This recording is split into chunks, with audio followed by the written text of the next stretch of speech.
introduce yourselves. My name is Joyce Whitby, and I am a consultant with Education Associates. I've been a lifelong educator turned, I guess, really a coach in working with instructional technology organizations and programs over the past 30 years. But I have worked quite a bit with special education students and teachers. And so my pleasure to welcome you to our webinar Wednesday number 2. The first one in June went over remote learning and career and life skills. And funny thing, we decided we'd keep it up again for this time because there's a little bit more that I will add to it, and because it is really what's top and foremost on everybody's mind. So we really felt it needed a deep dive, and the way things are going, this might be just another iteration in August, but we will have another webinar Wednesday. Stay tuned for more information from us about that. Just so that you know, there is both the Q&A and there's a chat, and we do encourage you to use it because I'm going to cover all of these things here. A lot of things actually that come into play when we're talking about the needs of students, of our special students, in terms of preparing them for life. It's not an easy task. I applaud all of you who are there on the front lines helping our students do that, because they are our future. And I'm really excited to introduce to you Education Associates. Even under good teaching conditions, it's easier to talk about career exploration and life skills than it is to actually implement. But of course, now in this new normal, providing this level of support for students who do have transition services indicated in their IEPs, it even becomes more challenging. So today I've got 3 goals for us. Number 1 is to share some information about our solutions for career and life preparation so that you all have a baseline and you understand what we're proposing. And then second, to share some best practices and implementation options, which we've uncovered by talking to your colleagues in schools around the country. And we asked them, how did spring 2020 go in your transition program, in your life skills program, and so forth. So we've got some of that, those best practices, those exemplars to share with you. And then hopefully you'll have some questions and we can answer that and work together on identifying what we might see in the fall of 2020 and the remainder of the school year.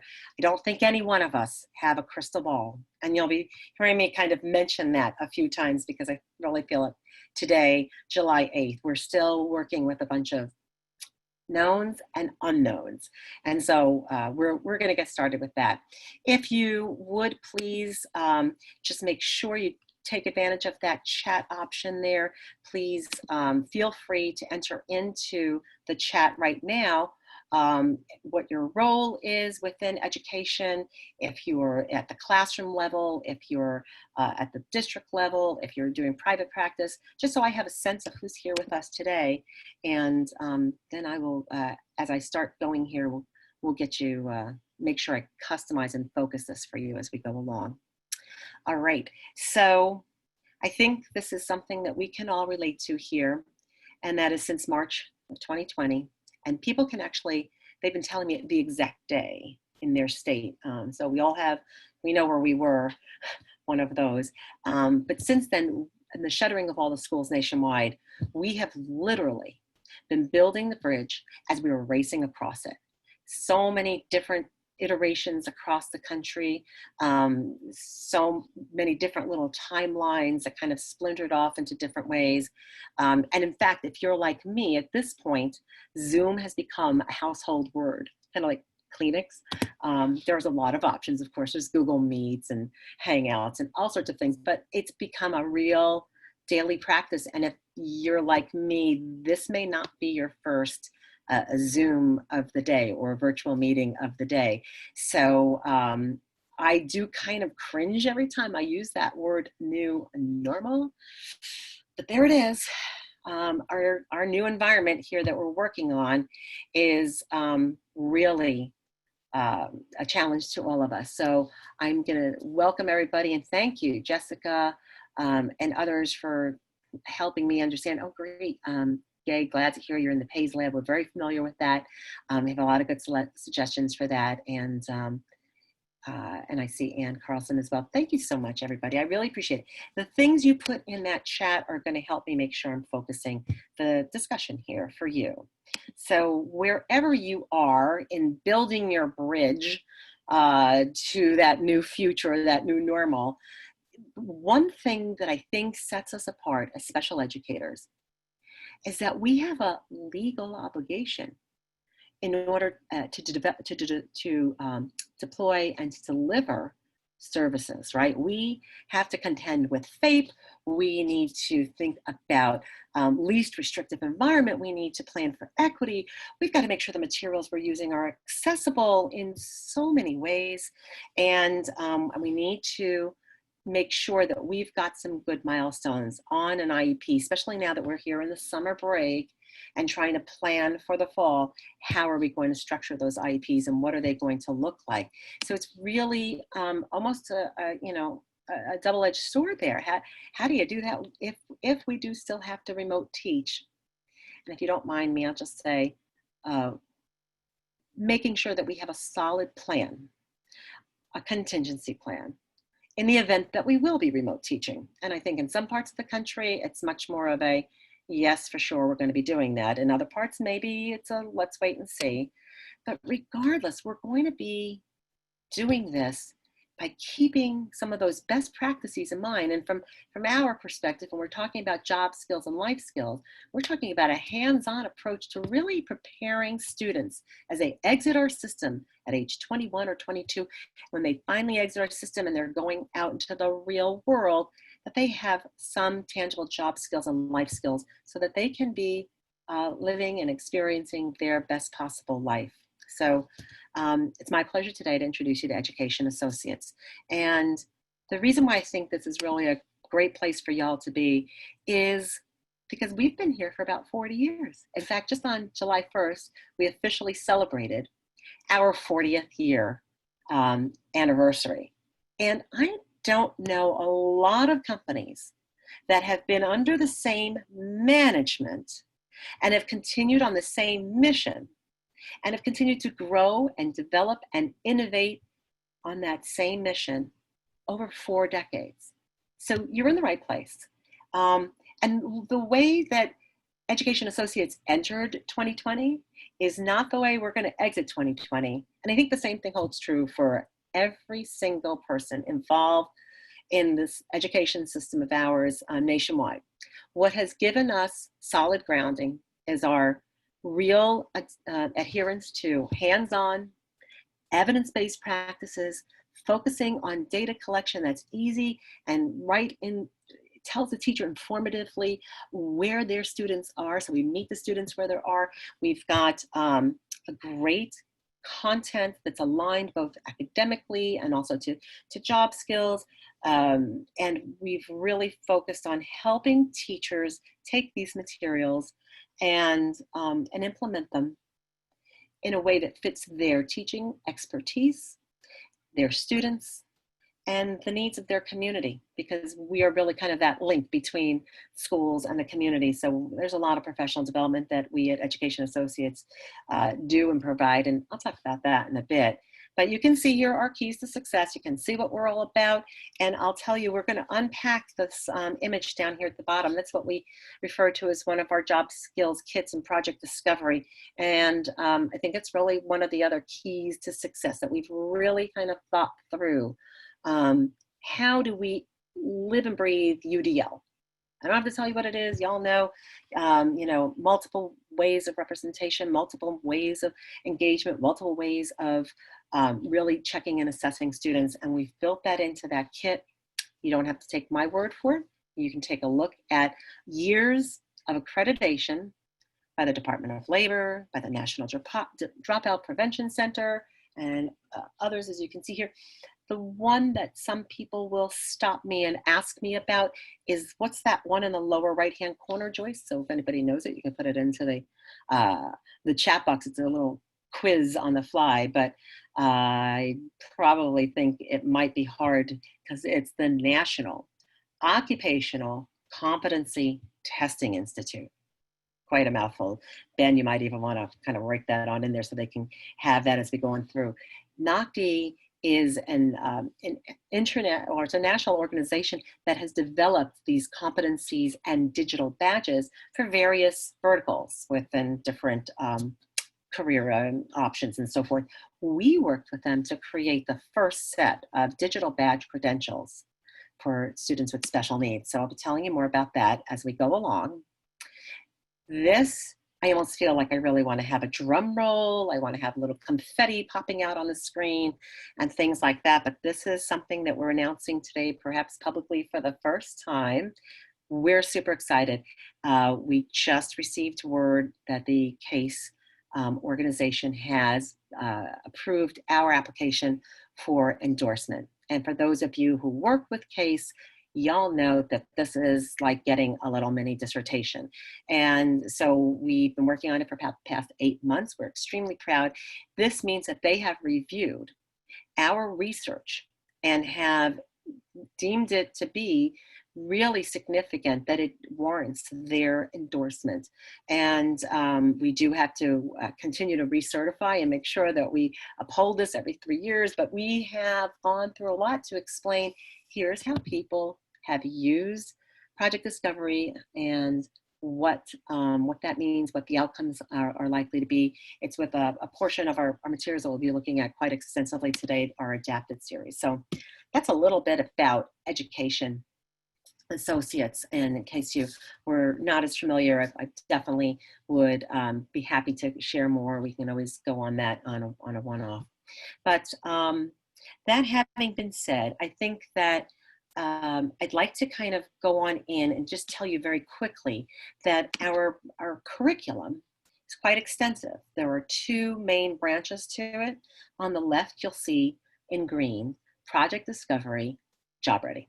And those are our hard skills. Those are the kits that I mentioned that really have everything thought out in them that you'll need in order to do career awareness, career exploration, and actual job skill training.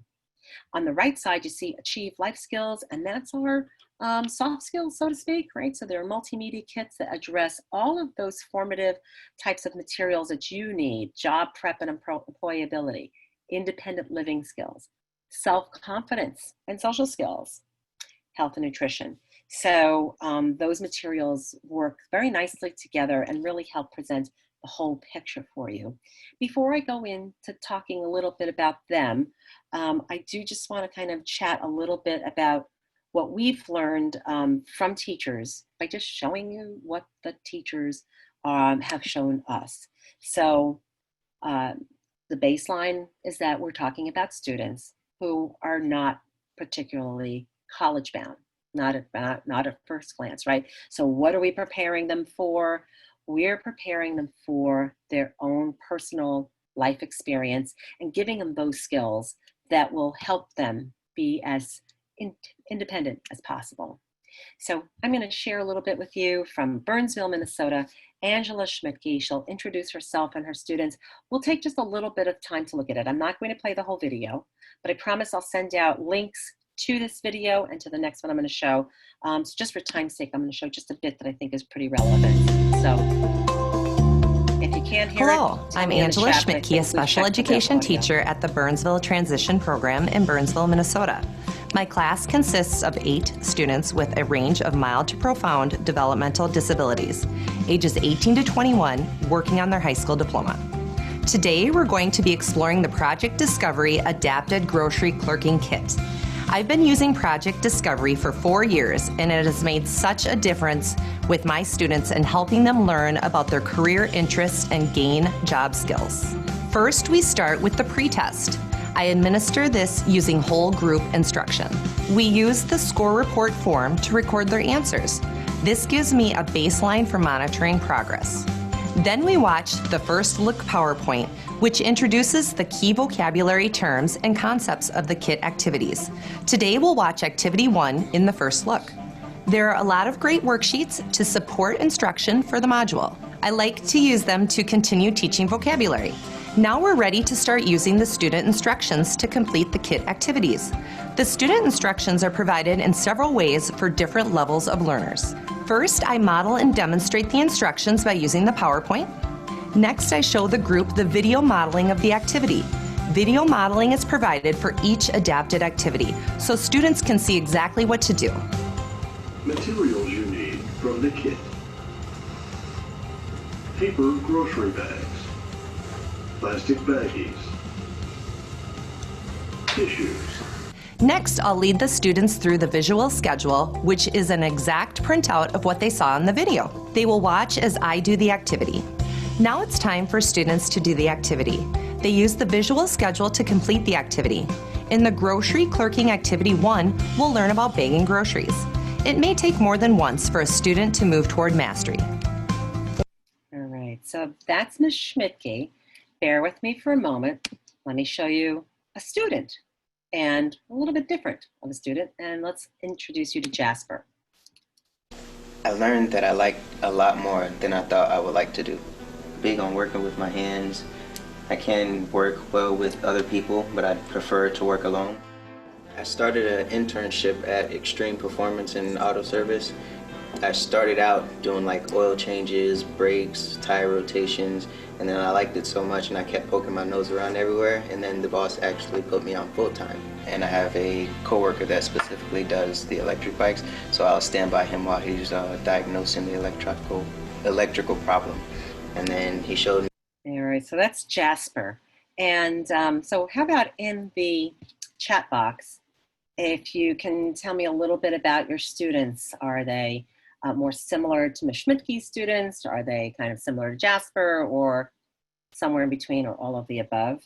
And while I click ahead and y'all are giving me some answers there, I just realized I forgot to put, what I like to put in here is the closed captioning to underscore that there's a lot of tools and even something as simple as Google Slides that help us with remote teaching and learning. So thanks, Anne, you're the first one to answer. I appreciate all of the above, kind of what we've always been dealing with as we're looking at it.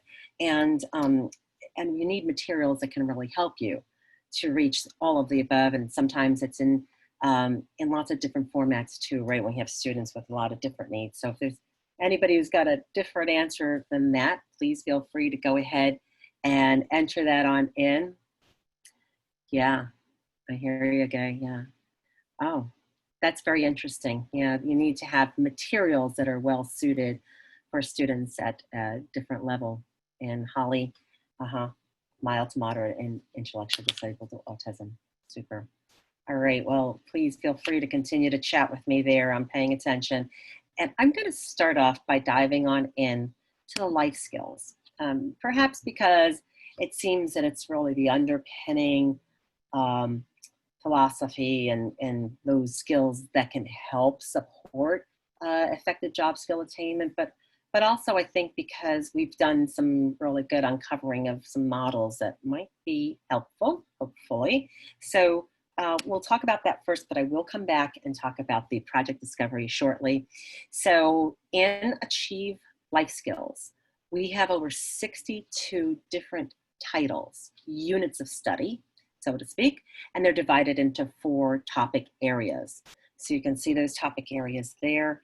And what's really neat about this is that this is a recipe for success.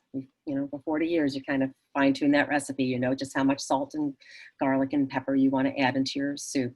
But it's the same recipe, and then we change out the ingredients as you're going along. So here's the recipe. These are key skills needed to get and keep a job, competency-based instruction, about 10 hours of instruction per title. And that's where I'll take a breath and say, depending on what your modality of instruction is with the students, are you in brick and mortar? Are you remote only? Are you in some sort of a mix between the two of them? So it really is just a little bit of all of the above. And we always have a couple of different levels, reading levels that are available, as well as our pre and post assessments and other ways to measure students' capacity and competency and proficiency. So here are some of the titles, 17 of them in the Job Prep and Employability series. planning career goals, looking for a job, developing a resume, kind of what you would expect. But then if you let your eye wander on down, you've got your appearance on the job, positive attitude in keeping a job, maintaining regular attendance. And frankly, I think that those are some of those things that we don't always get the chance to provide direct instruction on. And those are some of the things that can kind of make or break a child's success, a student's success on in the job, in the workplace. You can see that we feel that these materials are well suited for mild to moderate intellectually disabled, autism, learning disabled, behavior disabled, as well as our English language learners or at risk, or even those in juvenile justice. Frankly, these materials are well suited for general ed in middle school and high school, students who are not necessarily college bound, who are looking for career skills. And why is that? Because nothing in any of these materials say that this is special education, student facing. Nothing says you're doing a third, a fourth, a fifth, or sixth grade reading level that's student facing. The teacher knows what they're using and moving on through, but the student doesn't see that. So you can really use it for a wide variety of students. Independent living skills, same recipe, different ingredients. Now we're talking about things that just need to do if you're going to be living independently, all the way from banking issues, checking and savings and managing your money, as well as to time management, or living skills like laundry and kitchen safety and measurements and baking mathematics and things like that. So really great tips and tricks. You can see the populations. Self-confidence and social skills, also same recipe, different ingredients. Really working on students' social emotional learning. And frankly, right now, we need SEL, we need social emotional more than ever. So just getting students to be able to talk and to be able to really identify their feelings and be able to really get on into that is going to be so important now and throughout the immediate future. Here's our health and nutrition recipes. And so here's where a lot of students really do need some assistance in making sure that they're planning both healthy meals, snacks, and just living a lifestyle that will keep them as healthy as possible. And there are 11 titles there. So let me show you a little bit about what that curriculum looks like. And here's where we did interview Brooke Went, who's a job training coordinator in Medina County at their career center. And Brooke's ESC is using Google Classroom. And so she was sharing for us what they did with Google Drive. But I will underscore that this works with Microsoft OneDrive or Dropbox or Schoology or any other sort of sharing kind of an environment. And her tip was create individual folders for students to make it easier for you to individualize assignments and retrieve completed work, and share with parents what we're doing. So how we help with that is that we have our licensing model has always been site-based, and we've relaxed our site-based rules in order to allow you to put all of the materials up on your shared server and be able to deliver them to students. What is amazing about Education Associates is that we have all of the curriculum for each unit on a thumb drive that you can go ahead and modify if need. And as we go through, I'll share with you places where you might want to consider modification. One of the things that we include for everybody is a parent brochure to help them understand what's going to happen in that unit of study that they're coming into. And one of the things Brooke had shared was that it's helpful to do a little bit of a short training session with parents so that they better understand what the students are going to be receiving, how to access them, and how the parent can support and not do, but support the work for the student. Another really cool thing that Brooke shared with us is that because she was using Google, and it's really a lot of ways to do it, she took our pre and post test. This is one version. You'll see others that are developed for different types of learning needs, but this one in a paper format. She took that and she popped it right on into a Google form. And so I did as well. So I took a Google form. I'm going to collect the email address for whomever it is. I'm going to start answering questions. I intended this as a teacher to be a pre-test. So because that was my intentions, I turned some of the settings on the Google form off so that it doesn't tell me whether I'm right or wrong. It's not a quiz. I didn't want students to think, oh, I'm not doing well in this because I've got 9 out of 10 wrong. But I just wanted to gather the data. This is baseline data that I'm recording here. I take a look at it. I can answer it any old way, and the student can submit it.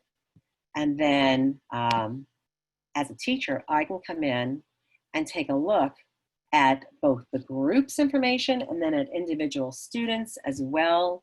I can, it really does give me information like, what do I need to focus on? What are the areas of weaknesses that everybody might have, or as a particular student might have, but it just, in a flash, it's all right there for me. And pretty cool addition to what we already do. Now, not every student can independently go and use a Google form. So we do have other formats, such as a visual representation of what the pre or post test would look like. And the student can go ahead and go through just in some big buttons, look at things. This one happened to have the words in blocks, but I'll show you others that have pictures included. And they can get the feedback or not. But the way you would record that data is with a very simple data collection sheet. So a teacher, paraprofessional, or parent can be trained on, okay, I'm watching the student. Give me their most reliable way of indicating what the answer is. And for some students who are nonverbal, they're going to point, they're going to use a set of manipulatives to tell me what the answer is and so forth. And I'm just going to mark down what their pre-test was. So I have a baseline, because that's one of the things that we want to make sure that we're doing. We're always focused in on what their individual needs might be. I do want to add, and these are my reminders that pop up for me, that the pre-test in this format is read to the student. So it's also got the audio to help for students that are not able to read that screen. Now, the other thing is that she was saying, for some of my students, I'm able to really work synchronously with them at the same time. And so when that's the case, I can use that pre-post test or the first look at a subject, and I can use it to introduce a new unit of study, or to help them understand what we're about to go on into. And if not, if they don't have access to the technology, to having a synchronous time with me, rather, that I can provide those same files for them so that they can be doing it and they can be going through it. So it depends on what you have is accessible to you, what students have accessible to them, and what your instructional model might be. In fact, some districts, for instance, San Francisco Unified came to mind. What I understood from their people right from the very beginning was that if the students did not have access to technology uniformly across the district, so they opted to send everything out in paper packets. And then initially they said that's going to be for about 2 weeks, right? That's what we all thought. This was going to be a 14-day closure. Remember that? Remember this was a 14-day closure? So in this case, you could still print this and put it in a paper packet. I took 6 slides and put it on 1 sheet of paper to save a forest. Some people say that's a little bit too busy for a student. Great, take 2 slides and put it on 1 sheet of paper, or take 1 slide and put it on a piece of paper. Regardless, it is available to you to provide in a paper packet format for students. And there's a lot of things that we've got that are included. I mean, just got all the different ingredients that you can imagine. Clear set of expectations as to what the competencies are to complete a particular unit. And you can see that we have some different expectations for students who might be functioning at a 3rd grade level versus 6th grade level. And you can also see that we've got some materials here that are a little bit more suited, in this case, for 3rd to 4th grade reading level. Notice that one of them is even actually tapping on into math, others tapping into, some to read, doing a matching. And so other types of activities, this is where we start making sure we are touching upon academic growth as students are going through, even if they're going through something like this first look at job interviewing. if you'll see, we highlight in blue the vocabulary. And we will come back and revisit the vocabulary in so many different ways, along with the best practices like look refreshed, get a good night's sleep, dress appropriately, be on time, and all those good things that they need to really be working on. But we do definitely underscore important vocabulary. Again, when you see that big button with the speaker here on the side, that's just me reminding us all that it also gets read out to the students in using natural audio. We have actually hired voice actors who went through recording it all with natural audio, so it doesn't sound like you're talking to a robot, to a computer voice. 6th and 8th grade level materials might be a little bit more thought-provoking and a little bit more on task. You have an interview at 10 a.m. It takes you 15 minutes to get there. What time should you leave? If you were my brother, he leaves at 10 a.m. because he's just always late. But here's a preparation worksheet, so that we can be on task.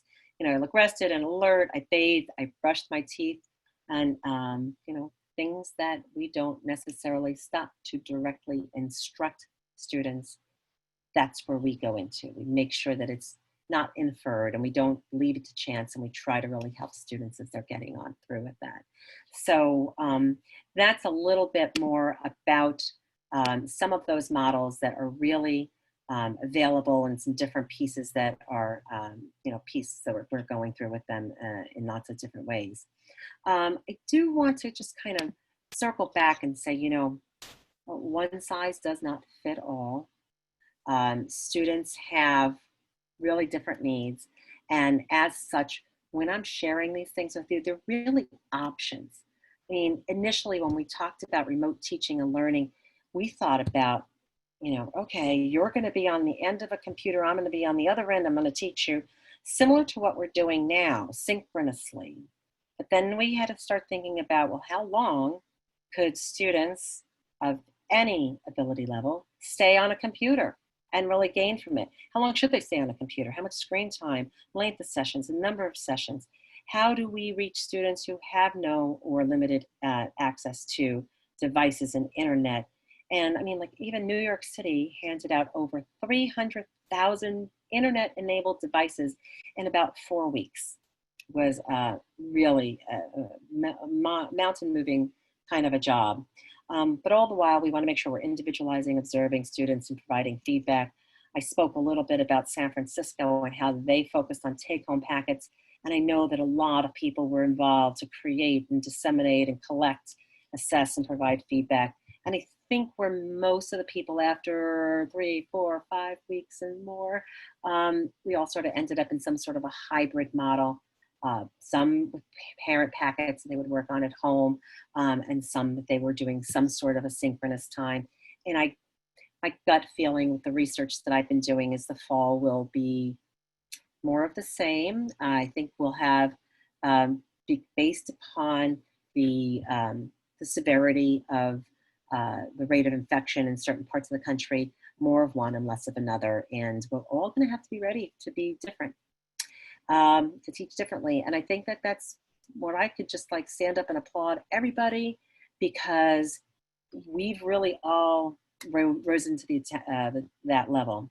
So here are some examples of things you might be able to find at home that fit into our career kits.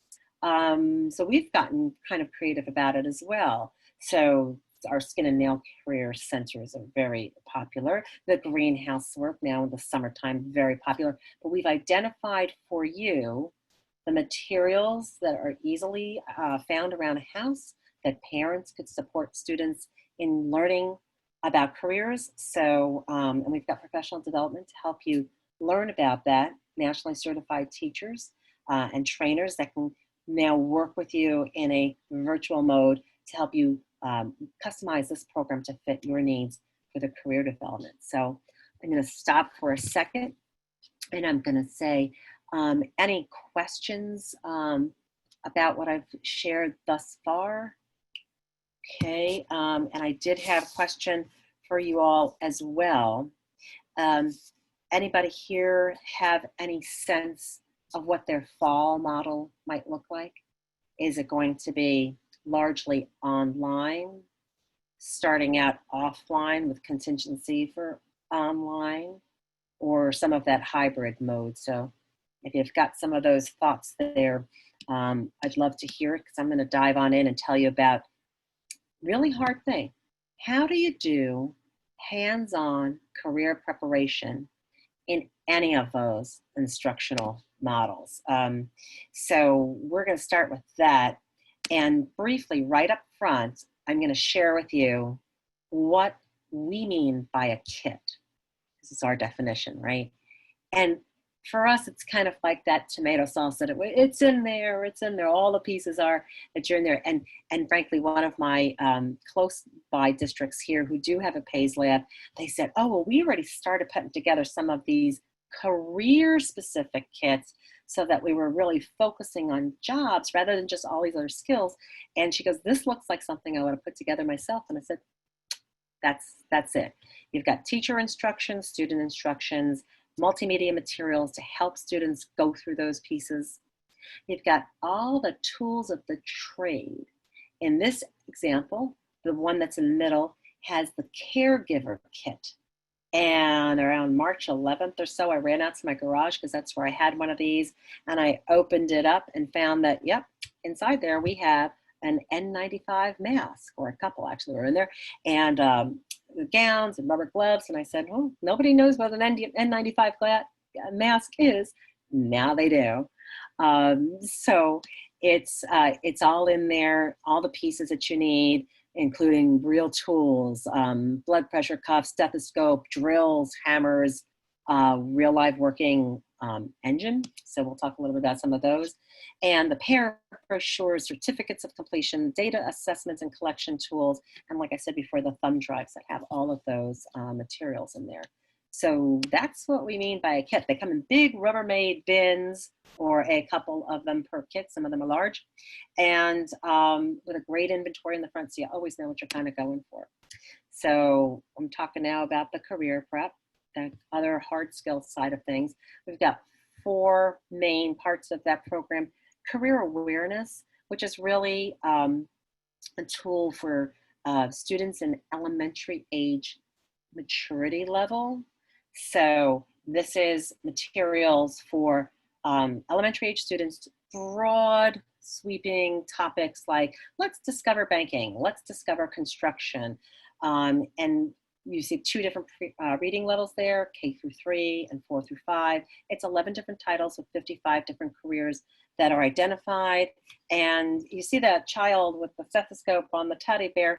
That's what I mean by the maturity level is for an elementary age student. So it's not for our high school level students as we go on through. And so that's the career awareness. You can see these broad overarching kinds of titles that are there. And we're going to go ahead and go back to showing the more secondary level materials, because I think that's what is really what people have been using. And you'll see curriculum in this that is, the models are still exemplified in the elementary curriculum, but for time's sake, this is where we're going to talk about over 100 career choices. We've got 27 different kits that provide entry-level job skills, authentic work experiences that you can do in a classroom or remotely at home, because it really gives you those types of opportunities to dig into a job. Once again, similar recipe for the materials in this series. 10 through 20 days scope and sequence this time, a little bit more material, about a month worth of work. If you were meeting 45 minutes a day, 5 days a week. So it will vary with different models. Like, I see from GAY that they've got students will attend schools 2 days a week. So we'll talk about what do they do when they're in school, and then what will they do when they're home, and it can all be blended together. So you're still working on the same unit. I'll point out first that there is both a knowledge-based part of these. So what are the things about that career you need to know? And then there's work performance benchmarks. So what are the things you can do, and do you like doing them? There are 3 different levels in here the beginning level, the intermediate, advanced, and they have different reading levels, as you can see. So third through fifth and second through fourth for beginning, fifth through sixth and second through fourth for intermediate, and the sixth through eighth and second through fourth for advanced. And they all have audio for our lower non-readers and or students with English language as a second language, or students who are working at home with parents who have English as a second language. It all comes together. This is my aha screen, my aha moments, and my thanks to my friend Heidi in Minnesota who helped us visualize it. The Career Exploration Beginning Series is ideal for students with mild or moderate intellectually disabled, low on the autism or learning disabled, and general ed in middle school. The intermediate series kind of bumps that little difficulty level up. Remember, the reading level went up as well. So mild, intellectually disabled for sure, mild and high, students on the autism spectrum, very functional, learning disabled, behavioral disabled, and look at the realm of other students who might just be struggling readers and struggling in academically, and they can really be well served with this series and with the next, which is our advanced series, higher functioning on the autism, learning disabled, and behavioral disabled, and really kind of a different level of students that might be in even looking at the CTE programs.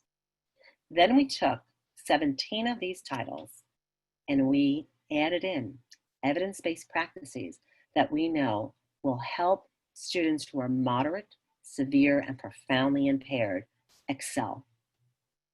All right, so we have 3 different levels that have been modified further, our adapted series. What's really cool about this is that when you select one of the adapted series titles, you automatically get in the general curriculum that corresponds to it.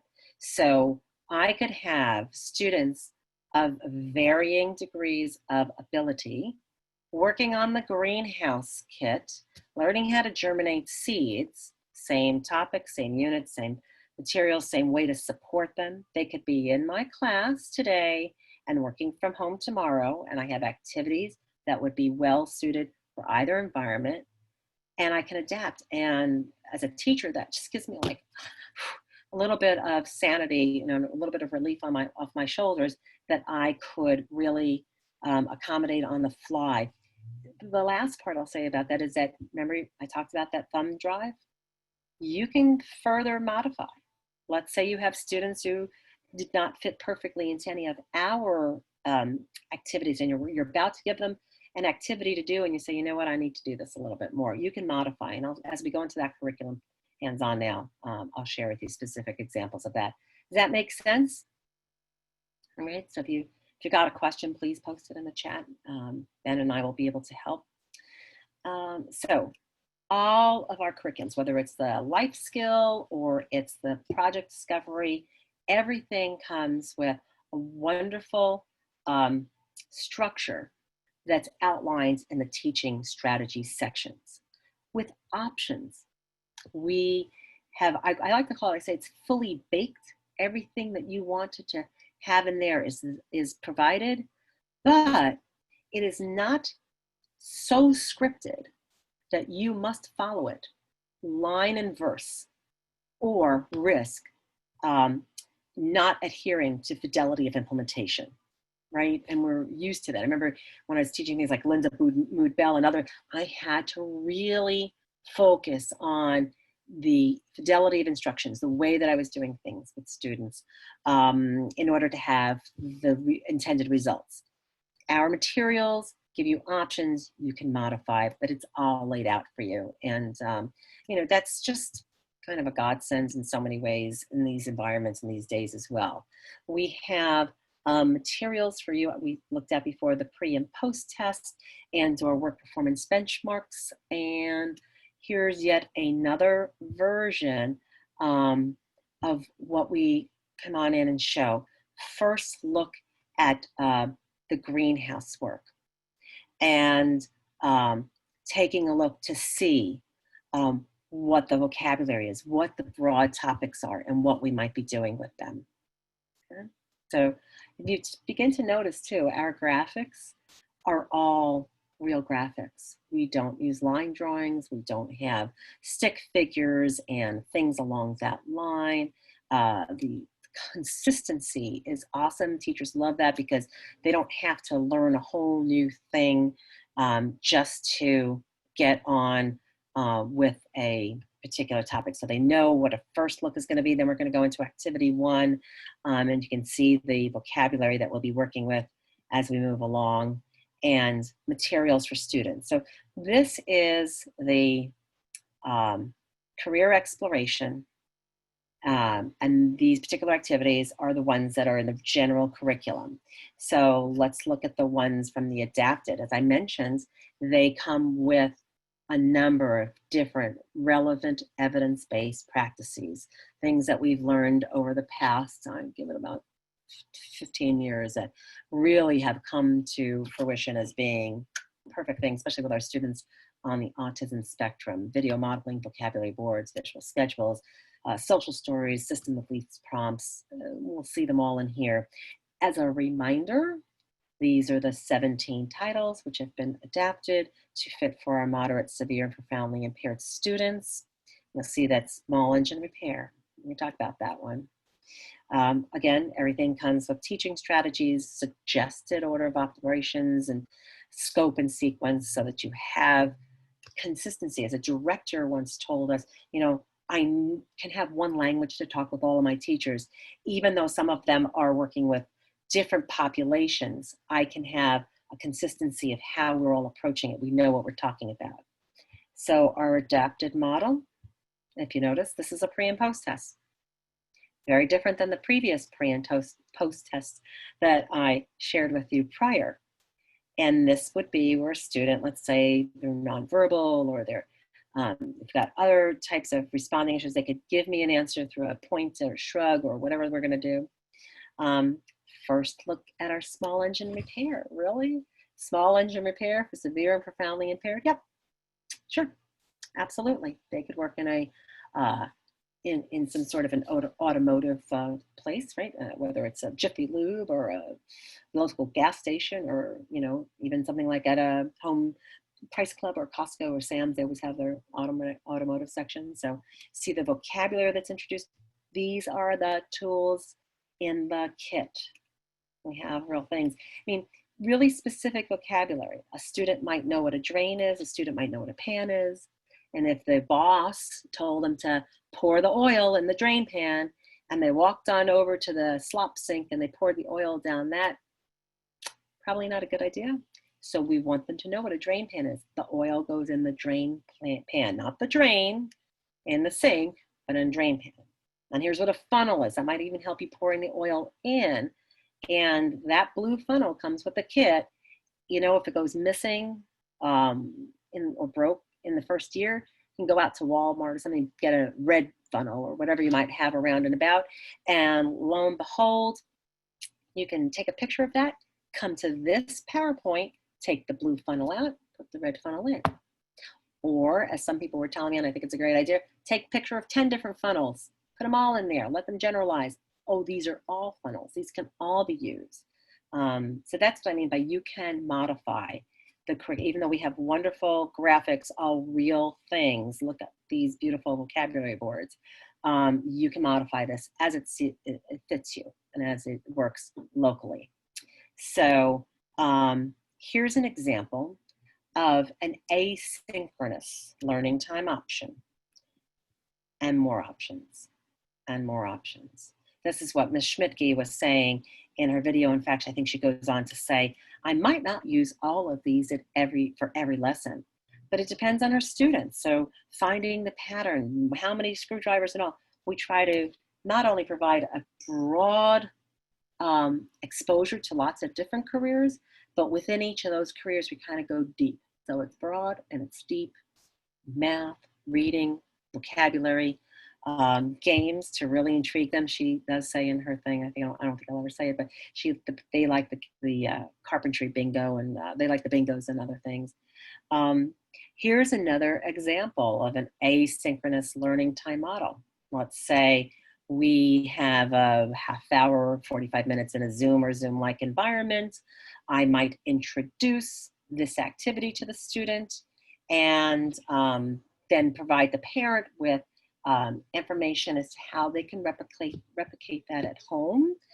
And or we could do a flipped classroom kind of a thing, and I give them a video first, and then we're going to do it together and answer questions together when we have synchronous time. But what's amazing about this one is that in a home environment, I think it kills a couple of birds with one stone, because if a parent were measuring what the student was doing and helping to keep score on our benchmark list here, the student has to gather all materials, wash your hands, wipe the table, place the placemat on the table, and so forth. They check off what the student can do.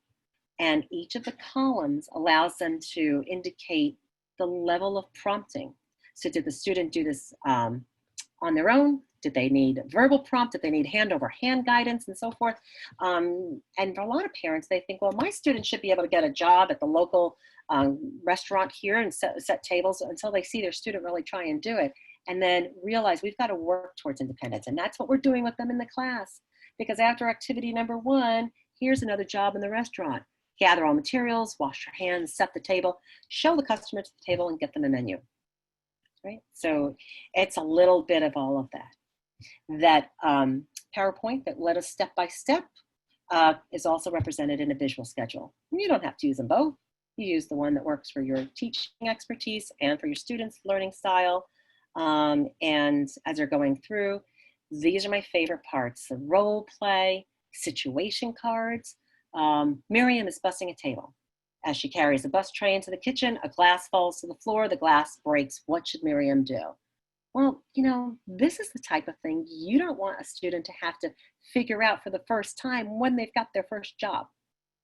You want to give them a little bit of practice with that. We can talk about it as we go on through. We can create social stories. Even though we might not be going to a nursing home, we could take pictures of a student setting the table, planting the seeds, swaddling a baby, whatever it happens to be, and create a social story that helps them see what's going along there. So when it comes to synchronous versus asynchronous, when life gives you lemons, I think teachers around the country have proven that we make lemonade with it, right? So to review some of the things that I shared, you might use your synchronous time for direct instruction with some of those types of activities. You might even flip the classroom if that works better for you. I also love the idea of just having office hours for students to ask questions. I tried to do this, it didn't work, or for parents to ask questions, right?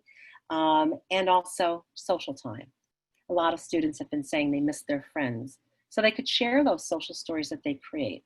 Or they can do a show and tell, and here's how my greenhouse came out, and how's your greenhouse, and I've got, you know, already my plants are this big, and we can share as you're going on through. But wait, there's definitely more. Our curriculum has been, oops, I'm at the bottom of that page. We have a web page here that will provide for you, and it kind of repeats all of the stuff that we've been sharing for you here today. It also identifies specific units and what the materials are that you might need or might be able to find around the house that parents could do. So, I mean, there's so many different things. Our team has really bent over backwards to try and figure out ways to help you and to help you see where we're going with things as we move along. I've kind of gone a little bit long today. I'm looking to see if there's other questions in there, and don't see a whole bunch, but you know what? I'm very briefly just going to share something that's totally different. You'll not find it elsewhere. That's the digital badge credentialing from NOCD. Very simply, students go through a list of those activities, demonstrate proficiency. The teacher, parent, paraprofessional notes the competency which has been demonstrated.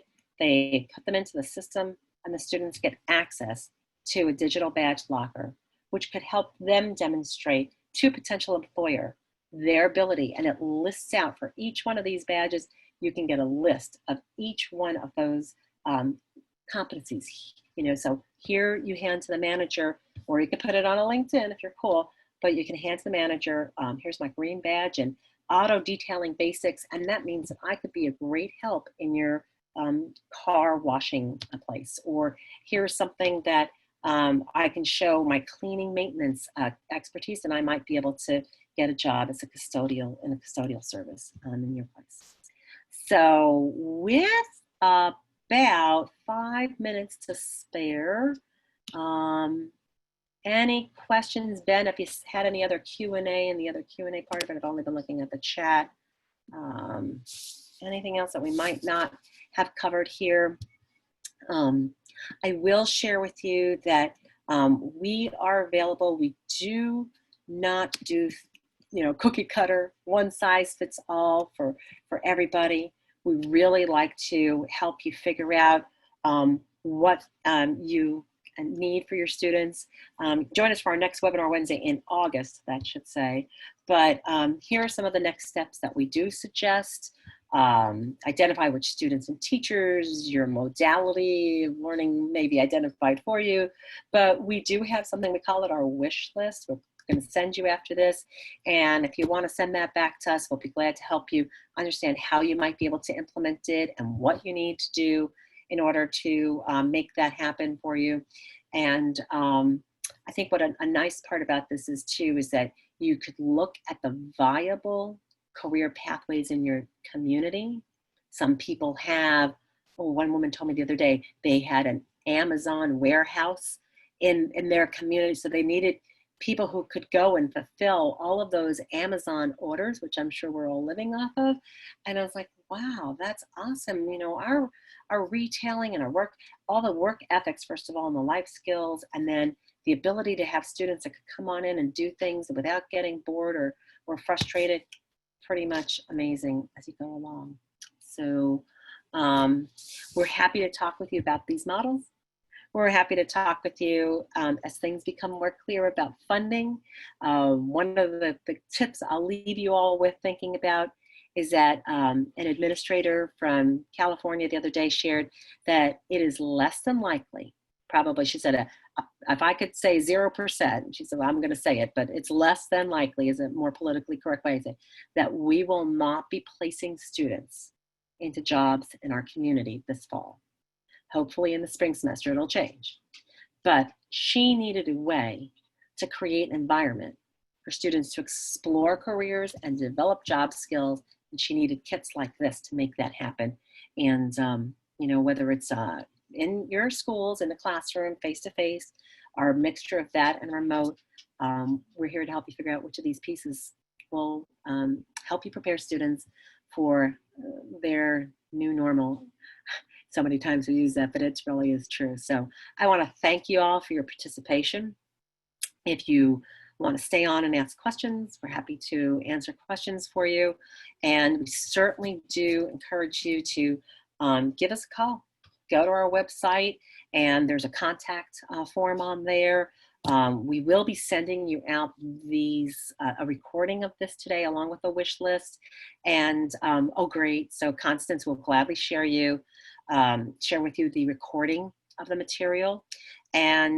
Or if you'd like, we can repeat this. And we've been doing that. Oh my gosh, I think we did a couple of dozen in June alone for teams. So if it's yourself and a transition coordinator and teachers and whomever it might be, we can do this type of a webinar for you and really deep dive into what might make the sense for you.